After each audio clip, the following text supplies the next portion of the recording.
Thank you for all for coming along and expressing some interest in these webinars. We haven't done one for a little while, but we are hoping to do them monthly. And just for reference, next month we're looking to do one around energy deficit and the whole concept around RED-S, nutrition for athletes. And that's going to feature Dane Baker, who's a dietitian, and Sarah Vebel, who's a sport and exercise physician. So that's one to keep an eye out for. Just remember, if you want to participate, we're really keen to have you be involved. So just remember either the Q&A function or the chat function. The Q&A function is easier for me to manage. And so fire through some questions and I'll make sure that we pose them to our panelists. So this evening it's my pleasure to be joined by three of my colleagues. We have, in no particular order, Hannah Croswell. Hannah is a clinical exercise physiologist who has been with our sports concussion clinic since it started. So welcome to you, Hannah. Thanks for joining us. We've got Catherine Forch, who is a physiotherapist, who's got a specific interest in concussion, and many of you, I'm sure, will have heard her talk before about vestibular physiotherapy, cervical physiotherapy, and the role generally in physiotherapy for treating concussion. And we've also got Stephen Kara, who's also one of the driving forces behind our concussion service. So I'm really happy to be joined by you guys. So thanks for coming. And I guess my role is just to maybe kind of try and keep the conversation going. So I thought we might start to begin with just talking about the different types of concussion services that we offer. I might throw this out to you, Stephen. It's just around what are the types of patients that we see, and how does the service kind of handle them, or how should we be approaching those types of patients? Sure, thanks, Holt, and welcome everyone. Thanks for dialing in. I had a quick look, and there's 260 of you so far, so that's a fair amount. So look, for those I thought I'd start at the beginning maybe. About 3 years ago, we were fortunate enough to set up a pilot at Axis dealing with sports-related concussion in an acute clinic setting, and that clinic led to some research being done and then development into the services we have now. So the acute clinic really was a walk-up clinic, or it could be a referral clinic, looking for those patients who presented acutely with concussion-related symptoms or suspicion of concussion-related symptoms. Ideally, we would like to see patients in that clinic who were those ones who weren't going to recover quickly, and I think we'll talk about those in some case scenarios a little later on about how maybe you could pick those. There was a pilot that went for 3 years with ACC, and that has kind of evolved into now a second clinic as well, which is a more multidisciplinary concussion service, similar to ones that I think you're probably familiar with in your local region. So we still have our kind of a walk-up clinic, our acute clinic, where we see not only sports-related concussion, but all people who have sustained a concussion from whatever the injury may have been, looking to kind of, I guess, initiate the treatment regime that we piloted for sports-related concussion into the general population as well, and seeing if the results and success we had with that could be translated. The second clinic is like I said, is a much more multidisciplinary clinic for those people with ongoing symptoms that you're probably familiar with in your regions, and that involves not only myself and Hannah and Catherine, but also a neurologist, a neuropsychologist, an occupational therapist, and a clinical psychologist to varying degrees in terms of what the patient needs, really. And so I think probably the others will talk about the different aspects of that, Fulch. Is that fair enough? Yeah, look, I think that's a really good start, Stephen. I think one of the key points is that they're both kind of interdisciplinary clinics, aren't they? One is designed specifically around sports concussion and early access, which was a big focus for us over the past 3 years. But with the change of the ACC funding model, we've kind of now tried to do a little bit of both. So I thought what might be the most kind of clinically relevant or useful way to kind of approach this session was to kind of just talk through how a sports concussion service has run over time, and the kind of different approach of each of the different clinician types within that. So I think, Stephen, one of the key things that we do in that clinic is to try and make sure that we don't have a one-size fits all approach to treating concussion. So we're trying to understand why patients still have ongoing symptoms and to really try and target a treatment to that, rather than saying everyone must rest. So that's something probably that I'm sure you'll all touch on, but I think it's a key point that when you're seeing these patients that we need to consider. So Hannah, you're often the first person to see these patients. I'm kind of looking at you actually on my screen, but actually you're over here. But so what's your approach to them, or how do you start treating these patients and assessing these patients, and what is it about your role? How do you fit in? Yeah, so I am the first person that most of these patients see, and there's kind of essentially two parts to my role. So the first part is I kind of function as a bit of a key worker in terms of making sure that we have a very detailed plan in place for each patient in terms of what rehab they need to receive, and that's all based off kind of the initial assessments that we do. So initially when patients come in, I'll spend about an hour with them, and that'll involve pretty detailed injury history, medical history, where we look for things that we know might predispose someone to a prolonged recovery. So looking for things like history of anxiety and depression, history of things like chronic headaches or migraines, learning disabilities, that sort of thing. And then also within that, trying to kind of figure out if there's any parts of our service that might be applicable to that person. So for example, if someone's come in and they're noticing that they've got a few kind of mood changes, that sort of thing, they might benefit from some of the neuropsychological input. So that's essentially the part of the key worker role in my initial assessment. And then the other thing that I kind of take responsibility for is the active rehab part of our concussion management strategy. So every time a patient comes in, I'll spend about an hour with them, and we'll do all of that initial kind of history taking and talk through what a concussion injury actually is and what's happened to your brain and that sort of thing.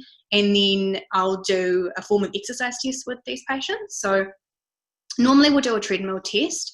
You can also do the same test on a bike, but it's just a little bit more of a lengthy protocol, and it's much kind of quicker and easier to implement the treadmill test. But the idea behind that is that we'll be able to identify what someone's subsymptom threshold for exercise is. So what we generally see across the board with these concussion patients is that everybody has a reduced exercise tolerance. And what's been the case up until about 6 months ago when we took on this new contract was that pretty much every person who walked through our door had a sport that they were trying to get back to. So the two main goals for us in terms of the active rehab side of things is to help these patients manage the symptoms that they're still experiencing and to help them return to their sport or physical activity that they normally participate in. So what we'll do is we'll do this form of exercise test, and basically we have a set speed that we get people to walk at on a treadmill, and we gradually increase the gradient until we get to a certain point basically where the treadmill doesn't get any steeper, and then we'll start to increase the speed. What we're trying to look for is a particular exacerbation in their symptoms. So there's three main things that I'll kind of monitor during the test. One's their heart rate, one's their rating of perceived exertion, and then one's their symptom score. So we use the 10-point visual analog scale to get a guide of kind of how their symptoms are changing in response to that exercise intensity. And that allows us to be really particular about how we prescribe the exercise that we get them to do outside of the clinic. So once we've kind of reached this set point, so what we look for is a +3 increase in their symptom score on the treadmill. We stop the test there. That's our test termination criteria. And then what we'll do is we set them an exercise program at about 80 to 90% of what their maximum heart rate was that they achieved in that test. So what the use of finding that symptom threshold is that we can figure out that that's the point that we know if we kept pushing them in terms of the exercise intensity, they're going to have a big spike in their symptoms rather than a gradual increase. So what we do is we figure out what that point is, and we prescribe the exercise just below that point so that we're still providing enough of a training stimulus for these patients to get the most benefits out of doing this exercise, but without feeling rubbish in response. So generally we'll start people off with a stationary biking program depending on how they've done on that test. So one thing it's also quite helpful for is kind of differentiating what a person's predominant symptom cluster is. So obviously people fall more under that physiological category. They're going to fail a lot earlier on that test because they're going to be a lot more susceptible to the changes in heart rate and blood pressure that come with that physical exertion. Whereas someone's got more kind of vestibular or cervicogenic drivers of their symptoms, they tend to do a lot better on that test. So depending on how they go on that test, we can kind of be quite prescriptive about the mode of exercise that we get these patients to start with, and also the intensity of the exercise that we start with. And then obviously as we follow them up, we see how they go with these plans and we progress from there. So we have quite a structured process that we work through in terms of that active rehab side of things. So Hannah, I may have just missed that, but there's a question here about how often you're retesting and how often you're following up. There's a couple of them. Yeah. So generally we follow up every 2 weeks in person. Normally I'm in contact with the patients more frequently than that, but they'll come back into the clinic to kind of follow up with them every 2-ish weeks. Quite often we'll do a retest sometimes towards the end of the kind of rehab process, just to make sure that people are responding normally now if they've had an abnormal response initially. Yeah, so we can kind of retest at a few different points throughout the rehab process. Yeah. So I guess from my point of view as a when I'm seeing these patients understanding their exercise test, I think there's two main values. One is the group of patients that want to go back to sport. It gives them some clear guidelines about how hard they can push or should push. But then for the patients that maybe are more sedentary, who've had some more prolonged symptoms that we're finding it difficult to encourage them to get out of the house, it's a really good way of showing them that being active is okay, that they can manage it. And giving them something constructive to do in their day. So this is not just a test, would you say, Hannah, that's for sporty people necessarily. It's just a really good rehab tool. Absolutely. And a lot of these patients that we're now seeing in our full multidisciplinary team service is that they're actually a little bit further down the track than what we were used to seeing in our kind of sports related clinics. So generally we were seeing people within 7 to 10 days of their injury. Whereas now in our bigger service, we're getting people months down the track, and quite often the advice that they've been given by a GP or ED is just rest and you'll be right in a couple of weeks. And people are coming in going, well, I've been resting for this many weeks or months and I feel like I'm just sitting around doing nothing, and now I'm worried about what I should be doing, if it's too much, if it's detrimental to my recovery, I just don't know. And people get into quite a panic about it sometimes. So it's really helpful for these people to be given some safe kind of guidelines and for them to feel like they're actively involved in their rehab process as well. Mm. And you mentioned also the concept of a symptom cluster, and that's something that's quite important to us. Do you think you could maybe just quickly elaborate on what you mean by that? Yeah, so one thing that we do, or that I do in the initial assessment, is get patients to fill out the symptom score section of the SCAT-5. So what we used to do, and this is kind of the beauty of us having had a service, like the form of our service run for quite a while now, is we've been able to refine our process pretty well down to make sure that we kind of get the most out of every single assessment that we're doing with these patients.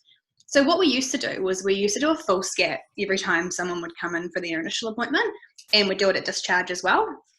And over the course of us running this clinic, what we found was that the repeat SCAT wasn't really all that useful. If we saw that person within kind of 2 to 4 days of their initial injury, then we might see a bit of a difference between their initial SCAT score and then their discharge. But really, if it was anywhere after that, and on average we would see people at about day 7 of their injury, there really wasn't much change in that. So we found that the neurocognitive testing component of that wasn't really that useful for us, but what was really useful from the SCAT was its symptom score and severity section. So I still get people to do that every single time they come in. And that's really helpful for us because what you can do within that is figure out which of those symptoms people are rating higher. And that can help us kind of figure out whether they're more physiological based symptoms, whether they're more related to vestibular function, or whether they're kind of a cervicogenic component involved in that. So that's probably a good point to hand over to you, Catherine, because you've got quite a big role to play in helping categorise the dominant cluster, or what the main types of symptoms are. So I wonder whether you could probably at a high level talk about how you approach the patient that's kind of come from Hannah. Yeah, so it's interesting. It's quite useful having them been through that process prior to seeing me, because it does help with a little bit of my detective work. But to keep it simple, yeah, you can actually use those symptoms on the SCAT as a little bit of a way to cluster things. And we bring it back to the domains from the consensus statements that have been around for a wee while. And as we all know, with patients in the real world, they're never going to just fit tidily in one box. So they've always got a bit of, a few different things going on. But clinically, a classic sign of people who are more potentially cervicogenic or vestibular is that they will actually go pretty well on the treadmill test with Hannah, but then feel rubbish afterwards. So they often get a delayed effect from it. And these are the type of people that they quite often have had that kind of a pattern with their injury also. So they've had the concussive event, they've been not feeling that great at the time, but then they wake up the next morning feeling relatively good, but 2, 3, 4 days later, they start to develop these symptoms that lean more towards that sensory integration mismatch type issue. So a lot of the people I'm seeing are generally crooker than your average. They're feeling pretty rubbish. They often describe a whole host of issues. But the nice thing that we found from our Acuta service was that if you can identify those issues early and manage them appropriately, then often they don't snowball into more complex issues further down the track. So I've seen a number of people who are months, years down the track, and they have some very clear, for example, peripheral vestibular problems like Bppv, where if that had been managed earlier on, then perhaps they wouldn't have developed some fear avoidant behaviours or things like this. A lot of that anxiety type patterning that we start to see. So as far as what I'm doing assessment wise, it's trying to tease out what's the primary driver of their symptoms. And that's a lot of detective work from the subjective history, which is actually timely at the moment because I think telehealth has actually made me better for that. I spent the first lockdown having really terrible internet in Pukekohe, and so I just had to sit there and listen to people because it was so glitchy every time I tried to butt in, and it was actually a really, really good lesson because it's that old thing we know in physiotherapy where if you just shut up and let them tell you what's wrong, you'll get most of the information anyway. So we do have some useful clinical tests that we can apply, but I can't really can't overestimate that value of actually just sitting there and listening to them and the things they describe.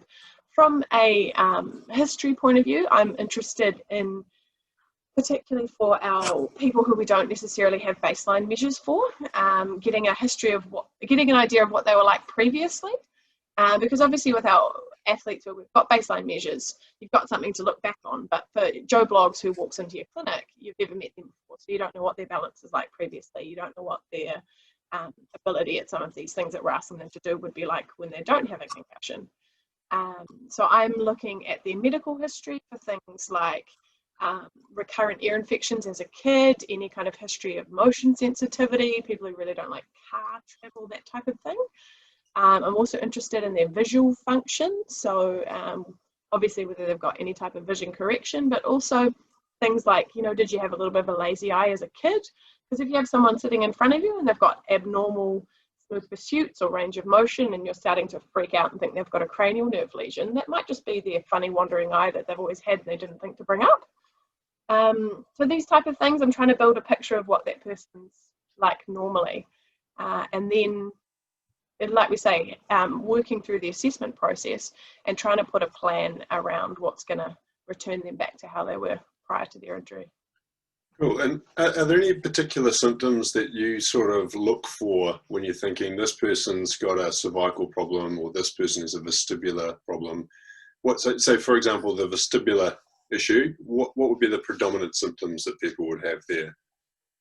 Yeah, so when we think of the function of the vestibular system, its primary role is about detecting movement. So the classic thing that often people with vestibular issues will describe is a sensation of movement where movement isn't present, which is actually the definition of vertigo. People won't often call it vertigo. People typically associate vertigo with spinning. But anytime they're getting this kind of eye move and then I feel like everything's going a bit funny, that's pretty classic of vestibular. If it's cervicogenic, it tends to be more that I feel a bit floaty and weird and off, but it's not a specific sensation of movement. That would be a big differential for me subjectively. Cool. And what about, are there any key tests or things that you do as part of your clinical assessment, or things that you actually do when you examine the patient that you might want to share? Yeah, so one tool, if you're not aware of, to have a look at is the VOMS, which I know a lot of clinicians find quite helpful. It was specifically designed for people who don't have vestibular expertise. And it's a very step-by-step process to take you through a screening for kind of vestibular and oculomotor issues. I don't use a full VOMS in practice, but what I do, typically my order of kind of assessment is I will have a yarn with them, and then I'll have a look at them visually, so I'll see what their oculomotor function's like. I'll check a couple of reflexes, like the vestibular ocular reflex is a big one, and we're looking at functional gaze stability with that. And the classic cardinal test for that is the head thrust. So that's where you're asking them to fixate on your nose, and you're doing a rapid head turn and seeing if they're able to maintain that fixation. And that's a really simple, easy test for musculophysios to, have a play with, because it's basically just like how you would do, cervical mobs and supine. It's a similar sort of movement. So that's something that everyone can have a bit of a look at. What you'll see if they've got an abnormal response is that they won't be able to maintain gaze stability when you take their head quickly. So you'll see the eyes slide off and then come back. And then obviously the test for Bppv, I think, is a really key one to be keeping an eye out for. So anytime someone's reporting that they have motion sensitivity, or the classic one is they look up and they feel dizzy, or they'll bend forward, they feel dizzy, this type of thing, they would need to be going through the positional testing for Bppv, so your Dix-Hall pikes and your horizontal row test and that kind of thing. That's pretty high on my priority list of things to clear, because I think our stats are about 6 or 7% of our acute concussion presentations have Bppv as well, and those people will make a rapid jump in their recovery if you can clear the Bppv. I've seen people as far down the track as kind of 3 or 4 or 5 years post-concussion with ongoing active Bppv that's only taken a couple of treatments to settle it. Yeah, I think that's a really important point, isn't it? Because a lot of patients think that they've had this life-altering brain problem and do spend a lot of time and energy thinking that they have. And, one of I think the most gratifying things is to show them that they have a different problem. And I think that's a really good example. So just so that maybe to clarify, there's a group of people that we think have a problem that's predominantly related to their neck that may not relate to their brain. There's a group of people that we think have a vestibular ocular problem that may not relate to their brain. And the ones we're talking about is more of a physiological cluster. They're the ones we're thinking about. This is probably what most of us would consider being a concussion.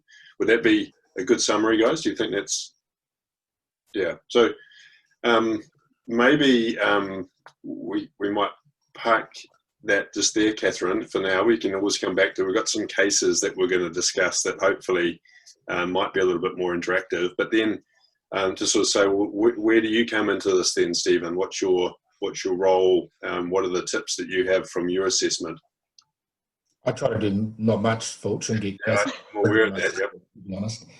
One of the things that Hannah admitted was she does the SCAT5 for us as well, and that's what we first started with in the acute clinic. And I think Fulch has got a copy of Josh McGowan's paper, was one of the PhD students who worked with us, who published something last year, which we found that after about day 3 to day 5, the validity of the SCAT5 score was poor, and it didn't really change our management much at all. So if people are doing SCAT5s, certainly within the first 3 to 5 days is useful, can assist with you trying to make that diagnosis, but after that it's just it's a time consumer that doesn't add much to your clinical decision making, really. And so when they come to me, I'm kind of, and Fulch has kind of summed it up quite nicely, kind of putting that stuff together and looking at kind of that individualized plan that Fulch sort of first talked about. Looking at the things that, one of the things that people really like to know is how long, when am I going to get better? And we know when they come with an MCL injury, an ankle injury, we can kind of be, reasonably good about, prognosis and how things are going to go. And so part of my job is to kind of pull the information together and look at a bit of a prognostic plan based on how the Buffalo concussion treadmill test. So it's not just a test we do to develop a sub-symptom threshold exercise program and part of the active rehabilitation. It actually can give you some prognostic information. Looking at our symptom clusters, which sort of Phil touched on, you can use the symptom scores for that to categorize people into physiological dominant, vestibular dominant, or cervical, and inside physiological dominant, kind of break it down into those people with somatic-based symptoms. So those are your headaches, your photophobias, your phonophobias. Those people that may be cognitive dominant, so those people that struggling with concentration, just don't feel right, they foggy in the head, etc. And then those people with sort of mood and fatigue related factors. And why we do that is again, that can tell me some prognostic information. So out of those clusters, if you're vestibular dominant or if you are physiological cognitive dominant, we know that that's probably going to be a poor prognostic indicator, i.e. it's going to take longer for clinical recovery.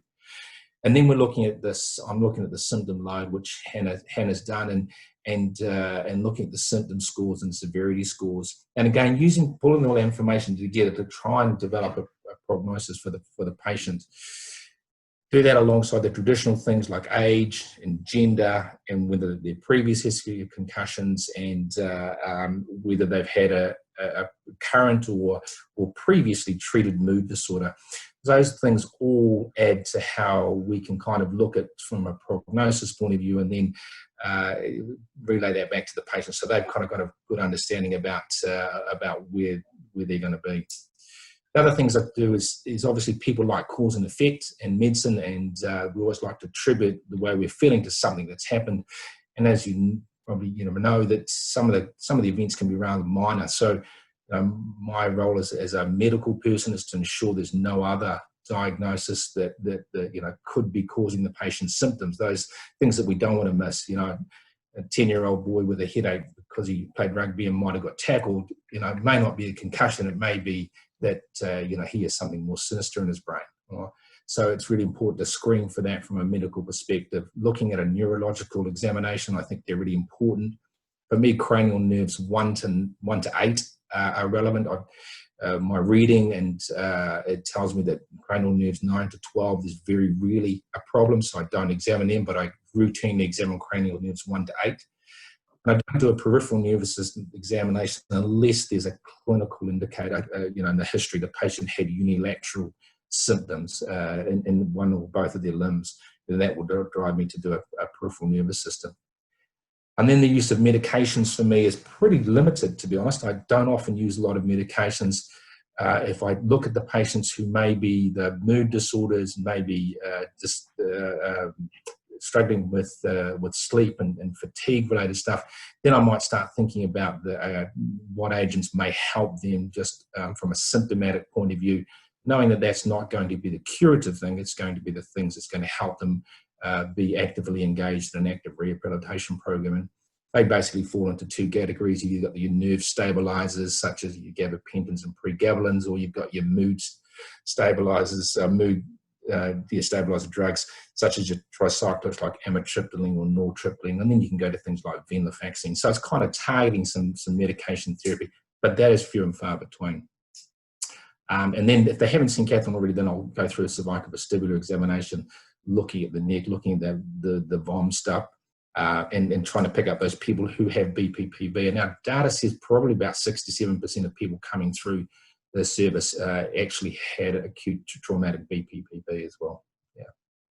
So just you mentioned some of the medications that maybe you use more rarely. What about simple things like paracetamol, non-steroidals, perhaps melatonin? So what do you think the role for those sorts of medications are? So I think, I guess it comes in the first part is educating the patient around how they can manage their symptoms. I really try and spend a lot of time empowering the patient. So, making them understand where their symptoms are coming from and how they can control that, mainly with physical and cognitive, loading. That's what we use for recovery, but how they can manage those, the physical nature and the cognitive nature of their lives to certainly control symptoms, number one. The second thing is I would use paracetamol or NSAIDs on an as-needed basis or on a regular basis if if required, but reasonably short term. It's not using them on a long term basis. Yeah. No, I don't use a lot, except those patients who may have come in with an ADHD history, who are really battling. Then maybe I might use melatonin in those instances. Yeah, I think another thing that probably is quite important to point out is that sometimes you can get a headache related to analgesics, right? True. Yeah, exactly right. So long-term use of analgesics can certainly be a predisposer for your headache and analgesic headache. And now we've got the more complex clinical, the chronic clinic. We'll see slightly more of those if people have been on these long-term. Okay, we might just ask a couple of questions now. So there's a couple of quite good ones. So perhaps Catherine, how do you describe to people what's happened to their brain after the concussion?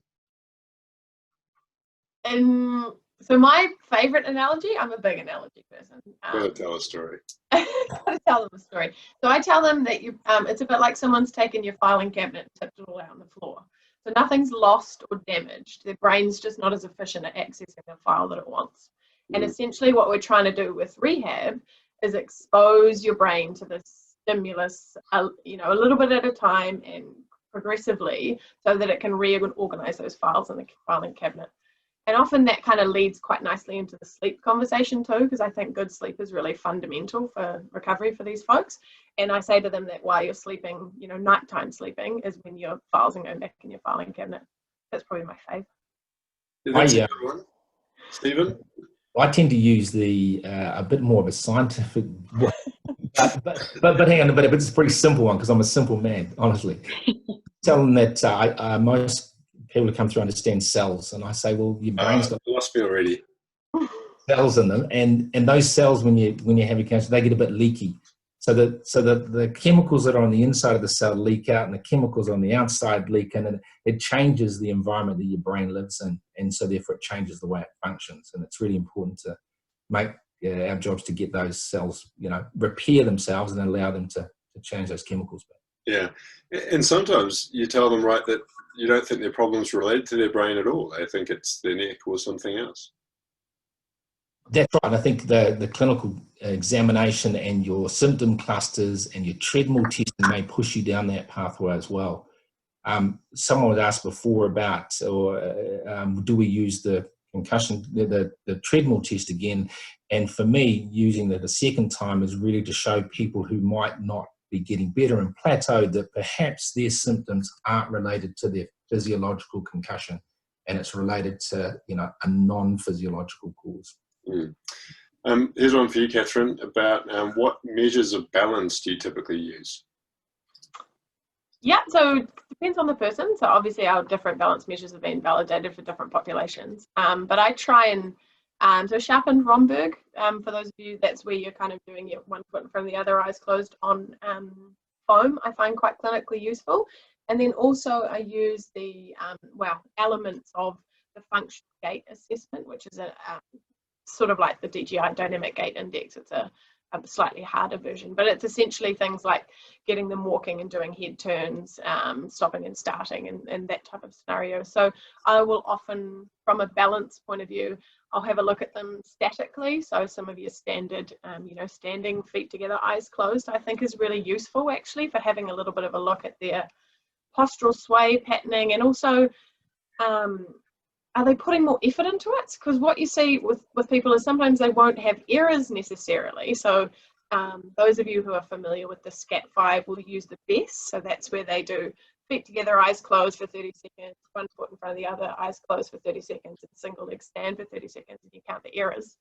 But I've had a number of people who can crush that. They get, hardly any errors, but actually they're working really hard to achieve it. So there's an element of kind of collecting some objective data as far as the scores, but I'm always sort of looking at it qualitatively too. Like, does that match up with what I would expect them to be able to do? But I think head turns is really valuable if you're considering a vestibular population, for sure. Okay, well, this one might actually be for you as well, Catherine, but the, it's just around, there's a couple of questions about visual symptoms, so the role of an optometrist, and there's also a question about the significance of photophobia or phonophobia and where you think those things, so whoever fancies taking those ones. Yeah, I mean, I can take that. I feel quite strongly about the role of optometrists in TBI, and I think it's something that's underutilised currently in New Zealand. I will put a little caveat that it needs to be an optometrist who has an interest in TBI, and they've done some extra work in it. I went to the Neuro-Optometric Rehabilitation Association conference last year in Arizona with a couple of the Kiwi optometrists there, and I, on a fairly regular basis, will recommend that people with particularly complex visual issues go and see someone. Like in Auckland, we've got Evan Brown, there's Noel McCormick in the Hawke's Bay, and then down in Wellington, we've got Renee, and I'm sure there's others all over the country. But yeah, that certainly is very useful. It's just tricky sometimes from an ACC point of view. They will typically fund lenses if that's something that's recommended in the patient's care, like a filter or a sight prism or something along those lines. But if you're talking about visual rehab from a behavioural optometry point of view, it's sometimes a bit hit and miss getting that funding process happening. As far as the photophobia question, it's a tricky one. It's really common in concussions, and we see a ton of people with it. I think there's sort of two groups. So you get a group of people that have photophobia that's associated with that kind of fight, flight nervous system response. So we know a lot of people are sitting in sympathetic dominance with concussion. And part of that photophobia is purely because they're not regulating their pupils are dilated. Essentially, they're fighting off tigers in their brain all the time. And so that can be associated with that. And I think for those people, you're trying to manage that fight-flight response, and a lot of that is around finding ways to cue them out of that. And then another cause for the photophobia is you've got a little structure in your midbrain called the pulvinar, and it's where a lot of the visual processing happens, and that controls some of that photophobia response too. And so people who are describing some sort of overload type symptoms where they don't like busy environments or noisy situations and things like that, often people who have higher scores on the anxiety type measures, they'll describe some photophobia responses as well. And for them, it's not something, there's no exercise that I'm aware of that you can do specifically for photophobia, but generally getting on top of their symptoms and encouraging them to move a bit and try and get back to some type of normality tends to help it. Okay. There are a few other questions. We might just have a look at some cases. So I'm just having a small second technical issue here with just sharing my screen with you all. So what I might end up is showing some of my slides. So perhaps we can just see how we go with it. That's not ideal, is it? But so this case here, can we see that? I'm not sure whether that's working for us or not, but it's a case where we've got a 25-year-old male rugby player who's had their first ever concussion. They had some short-lived symptoms, so they recovered in less than 48 hours. They're back to work normally, and they want to go back that week to Premier Rugby. So, Stephen, how would you approach that type of player, and what are the learning points in that one? So this is a kind of the player that in the community will do very, very well. And it's probably explaining to them about what happened with the concussion, what happened with him, and how it's quite varied. And some people do have clinical recovery quite quickly. Unfortunately, if he's a rugby player, then part of the job is explaining to him that there's some rules around the amateur game and what that means in terms of return to play and timeframes. And I'm very strict on that. The child was, if he was playing for the Premier first 15 in Auckland and he was a star player, it doesn't make any difference to me. So letting him know about the graduated return to play program and how he needs to go through that. and remain clinical. Well, people say asymptomatic. You know, most people aren't asymptomatic because sometimes they've hit it from something else, but they have no recurrence of their symptoms as they progress through the graduated return to play program, and that should take 6 to 7 days to get through. And when you just kind of talking to him about the fact that we're looking for recurrence of his symptoms, so the things he had to start with will be the things that come back on the graduated return, really. So I think this is the type of patient that most of us think about who are used to working in sport. We're used to someone who gets better quite quickly. Yep. And I think fundamentally, those of us working in sport have a slightly different worldview as to what happens to people with concussion. So how about this next one? Maybe for you, Catherine. It's an 18-year-old young woman who had an injury 6 days ago. She came in with symptom score of 18 and a symptom severity score of 57. So maybe you could explain about how those are calculated. And then the parents and the player themselves are quite anxious about her injury. Yep. So the symptom score is the total number of symptoms that they're ticking that they have any kind of problem with, and then the severity score is basically how highly they're rating those symptoms. So we see a lot of this person, you know, they're a complex creature, teenage girls in and of itself. I've been one. And I think part of our role is really cheerleading them into, you know, encouraging them and being as kind of nocivic as possible, really, because they can get fixated on things, and they can kind of overthink things, and they can be really concerned about, you know, missing out on things and all of that kind of stuff. And so my role is often trying to de-threaten what's going on for them with these type of people, and really just encouraging them to get going with some good, clear advice around what's going to be a acceptable level of provocation of symptoms, rather than getting them into like a boom and bust thing. Does that kind of answer your question, Paul? Yeah, I think so. I mean, I think this is a patient that, if you look at statistics, might not do well or recover as quickly. So also, thanks everyone for your helpful comments about how to get me to work Zoom better. I do appreciate it, honestly. It's just it's not my first rodeo, and for some reason it's against me tonight. So I hope this is not too terrible to look at.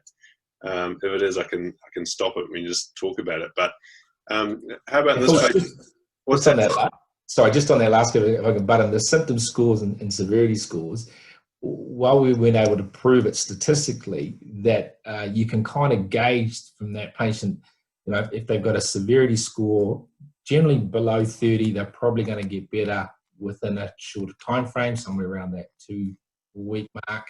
If they've got between 30 to 60, they're probably going to be somewhere between 4 to 8 weeks, and over 60 are probably going to be a little bit longer. Now, we couldn't prove that statistically in some of our papers, but it's a kind of a rough gauge that would kind of work to.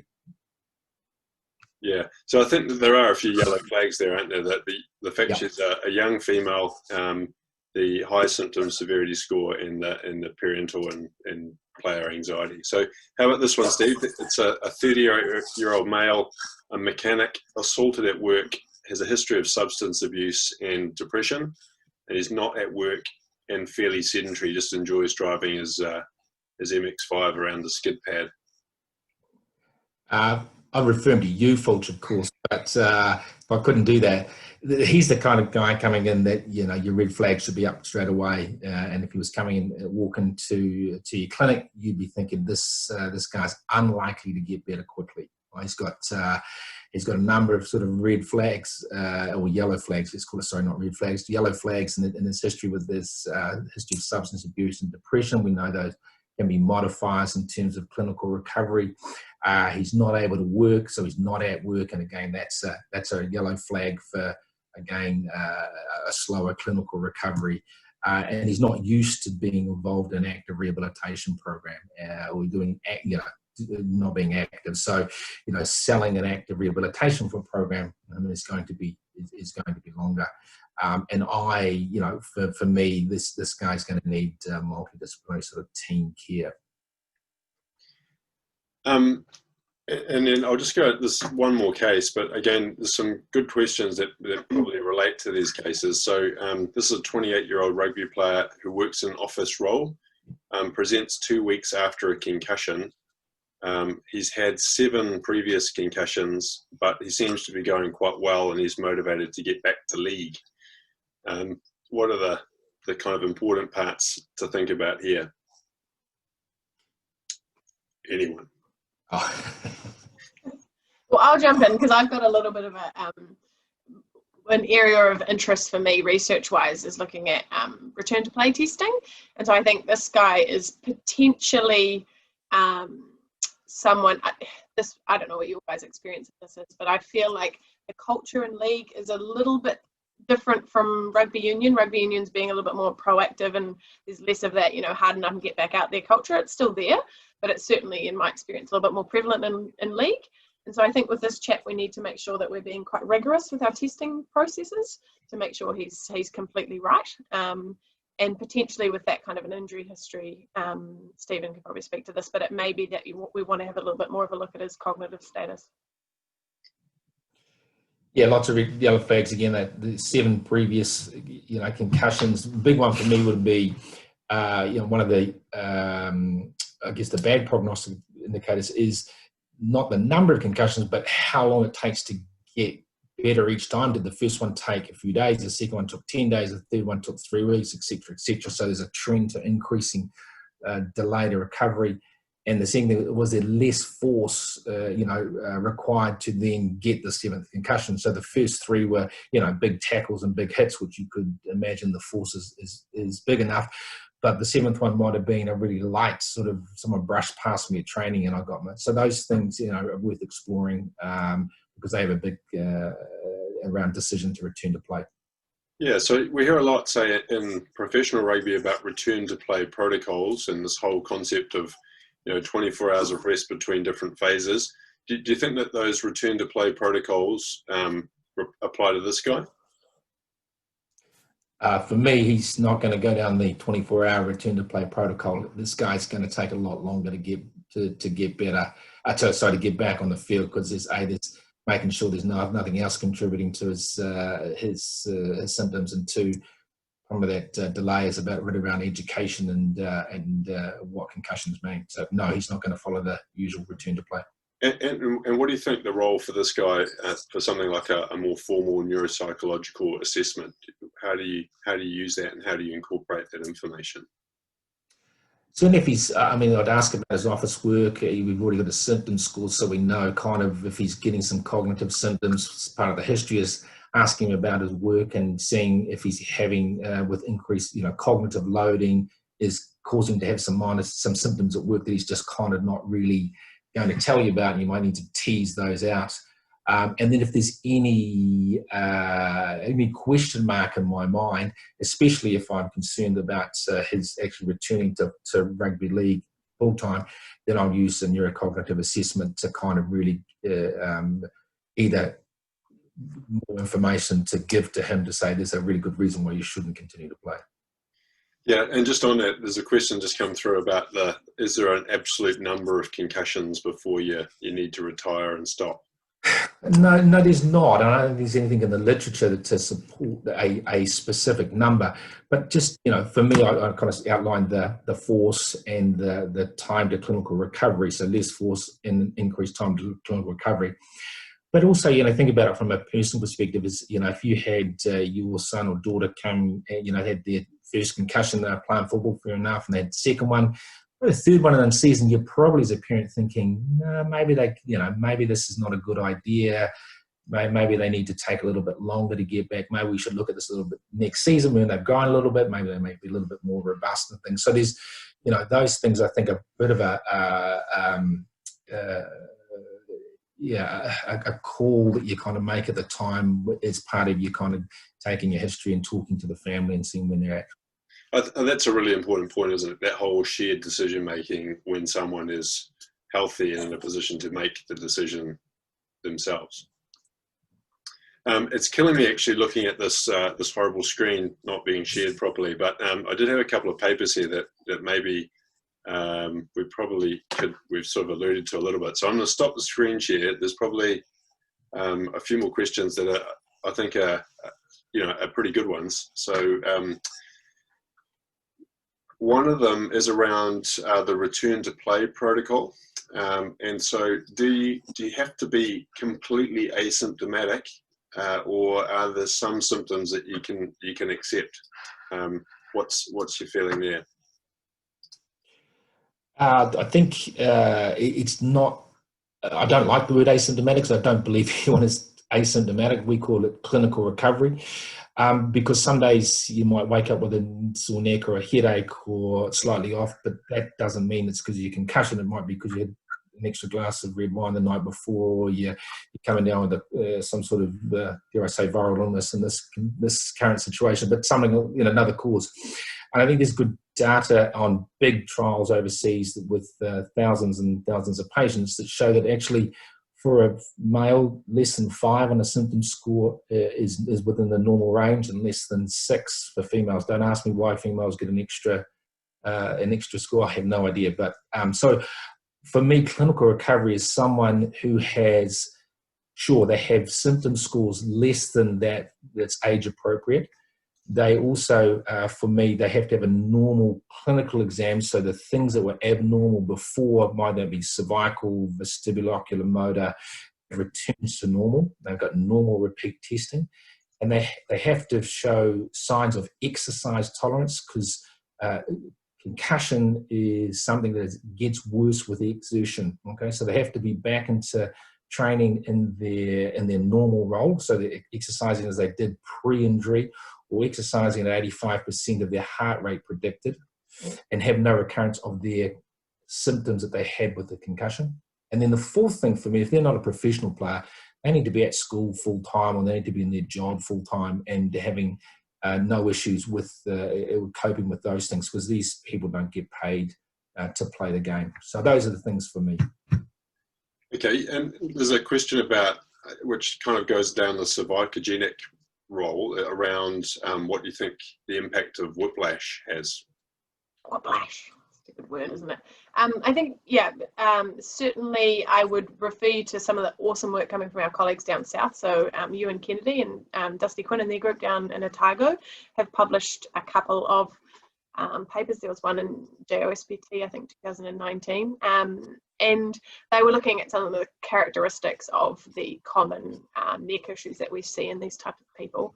And a couple of things I know they identified as being useful from the clinical examination was, to keep it simple, if you can poke somewhere on their neck and it reproduces their headache, then odds are it's not coming from their brain. And I don't think that you have to be a particularly skilled physiotherapist to understand that.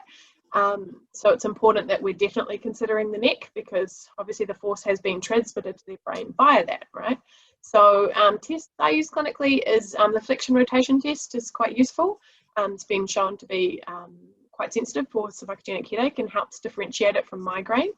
But from a reporting point of view, if it's cervicogenic, it's often that kind of unilateral patterning, sometimes starting from the neck coming up into the head, that sort of thing. Typical headache you see for the ocular motor ones will be either triggered by visual things like, the classic one is using screens, but often they'll describe it, ocular headache starting in behind the eyes, and it's quite different to the neck patterning. And I think the other important thing with the neck is to understand that there should be a reasonably quick response to manual therapy, to appropriate manual therapy. If you're thinking it's going to help, after a couple of sessions, it should have either made them worse, is quite often the case, but then better, or it should be at least changing their symptoms in some way. So if someone's, having treatment on their neck 3 times a week for 6 weeks and it's not really making a huge change, then you're probably not on the right track as far as the driver of their symptoms. Or it could still be their neck, it's just not the neck problem you thought it was sometimes. So. Yeah. So here's a good one for you, Hannah. I think it's around treadmill and heart rate for cardiovascular training. Do you have any specific measures that you might use when you're trying to get people back into resistance training or gym-based training? Yeah, so one thing that I always discuss quite in depth with patients is what their normal training routine looks like. So if there's someone that does a lot of weights training to begin with, then I'll get them to give me a pretty good breakdown of what that would look like for them. So weights and sets and reps that they would do normally. So I kind of take a pretty similar approach to what we do with the aerobic type of exercise, where I'll get them to kind of pull everything back. Once I don't bring the resistance training back in until we've kind of cleared the first stage of the active rehab process. So if we've gone through the stationary cycling stage and we've been able to kind of increase the duration and intensity of the exercise that they've been doing in that stage, then we progress to the second stage. That's when I would bring that kind of training back in. So normally what I get people to do is drop their weights down to about 50% of what they would normally do for the first few sessions back. And then as long as they can kind of stay within the kind of exacerbation criteria that we've discussed already, so that kind of +3 criteria after those few sessions, and I can kind of get them to bump that back up to about 70 to 80% of what they would normally do, follow that same process for a few more sessions, and then once they tolerate that, fine, then we can get them back to their kind of full lifting load than what they would normally do. And since you've had a little bit of an easy ride for the last few minutes, how about any thoughts about recommendations about getting kids back into their school and their academic environment? Yeah, so what I see quite often with these younger kids is there'll be a big focus on, you know, if they come in and they've had the injury in a sport that they play, whether it's football or rugby, that sort of thing, there's this big focus quite often on getting them back to playing that sport. And so, like Steve mentioned before, for us, one of the most important things is getting these kids back to their normal schooling before that. So I quite often find myself having that chat quite a few times with parents and younger kids. But yeah, I guess a lot of the time, especially when they don't have a particular sport, maybe they've had their injury just playing on a playground or some freak accident at home, it's more about encouraging those kids to kind of do their normal activity, because a lot of the time kids will respond pretty well to that if you don't put too many restrictions on it. If you give them a little bit of free rein and just get them to kind of try and keep an eye on how they're feeling, they respond pretty well to that, rather than being really, really strict with kind of heart rate guidelines and types of exercise, that sort of thing, because it's a lot harder to control in these younger kids.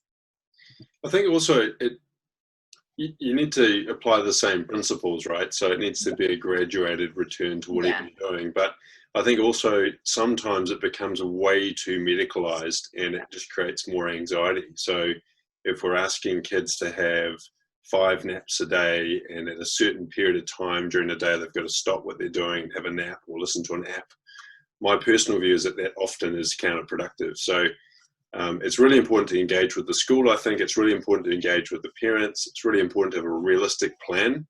Forcing people back into something too quickly just is destined to fail, I would say. And there's a great question here about what's the role for the occupational therapists in our service. And I guess our service is potentially a little bit more physiotherapy-led rather than OT-led, which I think is a bit different to some of the other services around town.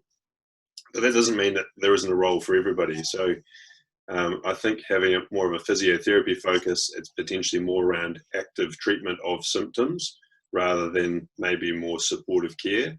And so I think there's a big overlap.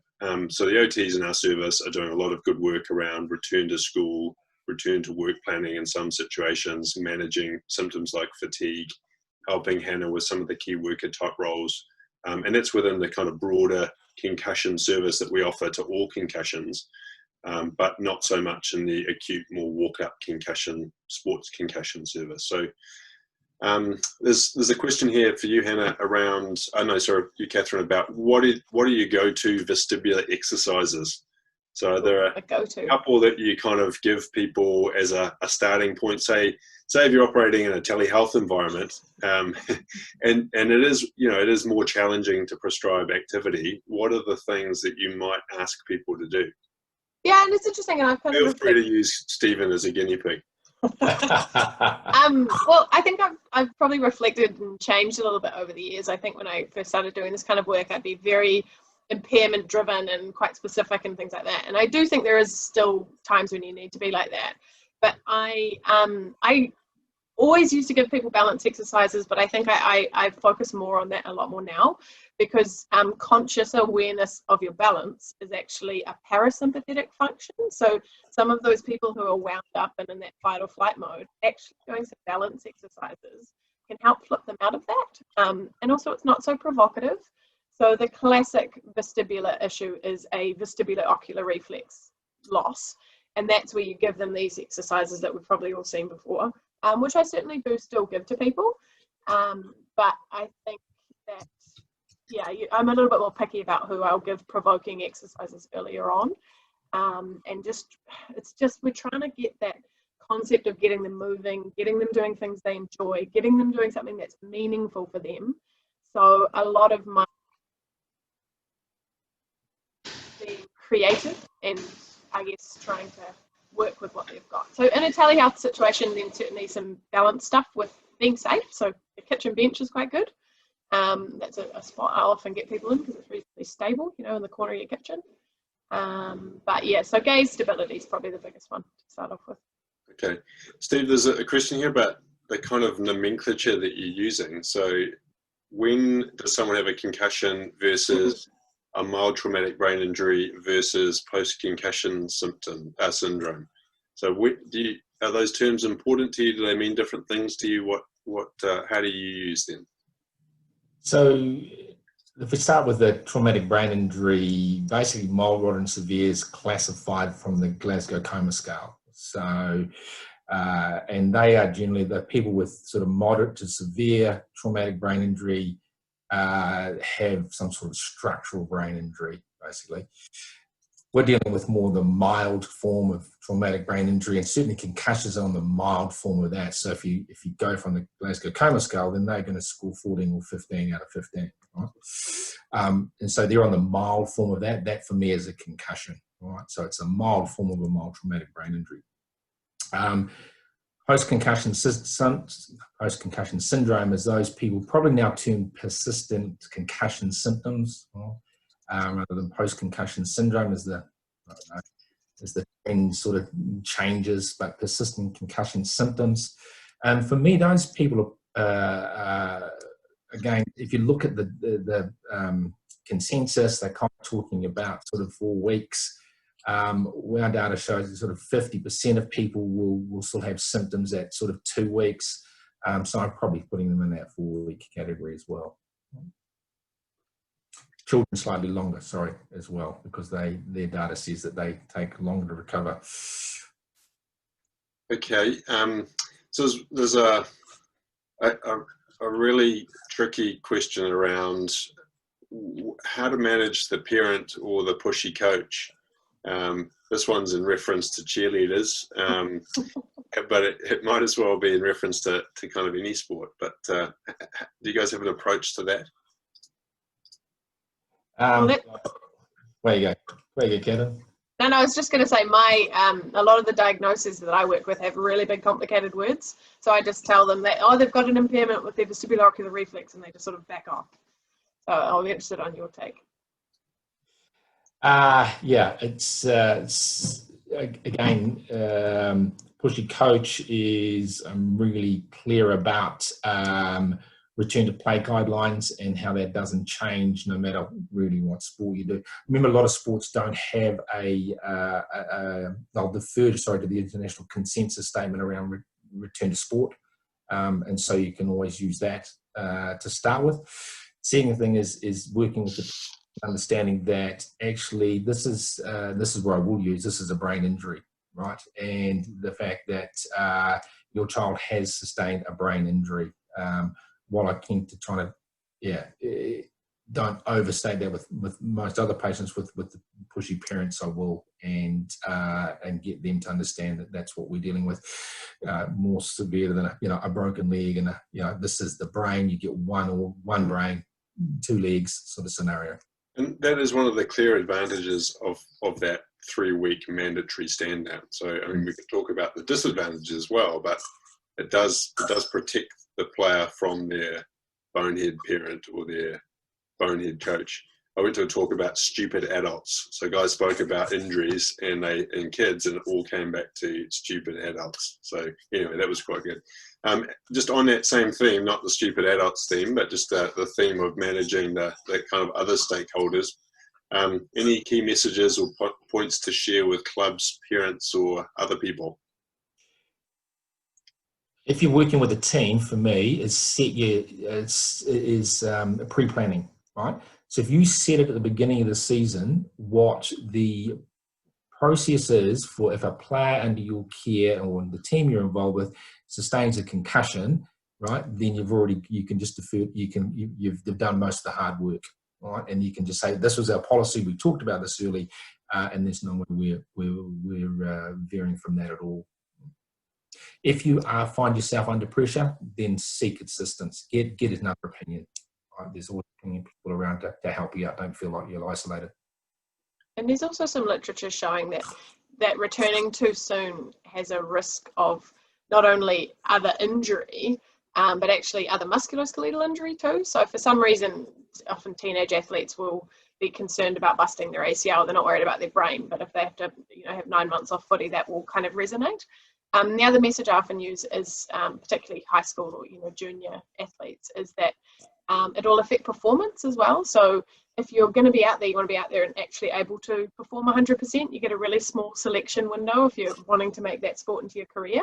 And so you don't want to be seen playing and making silly decisions, even if you don't get hurt. There's still other losses that can happen because of that. So I try and lay it on pretty thick so that these guys make the right decisions and they give you accurate information so that we can help guide that process so they're actually telling us what they're feeling. So look, I am conscious that we're a couple of minutes or 7 minutes over time. So we've probably got, I'm going to go for, feel free to leave if you want to, but we'll probably go for 3 more questions. There's a couple of good ones. So one is around, if you think a player is, you kind of triage them up front. If you think, what are some of the things that you think might help predict on day one a more delayed recovery? So we sort of talked a little bit about that. And then what sort of education do you do with those patients to try and help them understand that they might have a longer road in front of them? So the things for me are using so the things that I look at from a prognostic point of view. So I talked about the symptom scores and looking at the different clusters, okay? And if you look at the SCAT5 symptom score, you can work out most of the first ones are going to be sort of physiological, somatic dominant. Then the next sort of 2 or 3 down are going to be vestibular stuff. That's around dizziness and around nausea and vomiting. And then the next lot down are more to do with cognitive stuff. And then on the second list of symptoms on the right-hand side of the form, it's more, there's a little bit of cognitive stuff at the top, and then it's kind of more mood-related and fatigue-related and sleep. So if you're kind of looking at that form, you get a general gist as to, on those severity scores, as to where they're going to be, right? The second thing is looking at the previous history. Have they had concussions? How long did it take for the last ones? Looking at the age, when the kids generally do not as well, although I think that's a little contentious. Gender, unfortunately, and this is no way meant to be sexist in any shape or form, but adolescents, females do worse and will do worse, take longer for clinical recovery. So that's a bit more of a yellow flag for me. So I'm using those things to kind of risk stratify that person from day one, really. And I forgot the second part of the question. There was also, I was just going to say, there's a study out of high school athletes in the States looking at dizziness reported at the time of injury had a 6 times higher risk of a protracted recovery. So that was beyond 28 days. So if they're talking about dizziness at the time, then that's a bit of a flag that it might be a little bit more complicated. Yeah, I mean, there are a couple of kind of quite helpful things like that, aren't there? So I'm not sure we talked about what the symptom severity score actually was. So the reported symptoms in the SCAT5, there's 22 of them. So it's the total number of symptoms, and then it's the cumulative sum of all the individual severities. So probably worth highlighting. So look, I think that's probably a good place to wrap up, unless there's anything else. It's your last chance to send through some questions. But otherwise, thanks very much, Anna. Thanks very much, Catherine, and thanks very much, Stephen. I hope that was good for everybody. I think just moving forward next year, there there has been some uncertainty about the types of patients that we want to see, and just I guess to be clear that we are trying to maintain the work that we're doing around an acute walk-up sports concussion service. It's just that the way we've delivered that service has changed this year, particularly around our ACC funding model, but next year we will be running that, and we are going to expand that. So we are aware that there's been some capacity issues this year, so the idea is to see people in the week that they've been injured. But then more globally, we are keen to see patients with brain injuries, concussion, post-concussive symptoms, however you want to talk about them, in a very much interdisciplinary approach, which is really based around this proactive rehabilitation, active treatment model. So if you are seeing these patients, we are really keen to help you with them and share their care with you. So with that, thanks again, guys, and we look forward to seeing you guys out there next month when we're talking about RED-S and some aspects around nutrition. Thanks. See you later, guys. See you guys. Cheers. Yeah.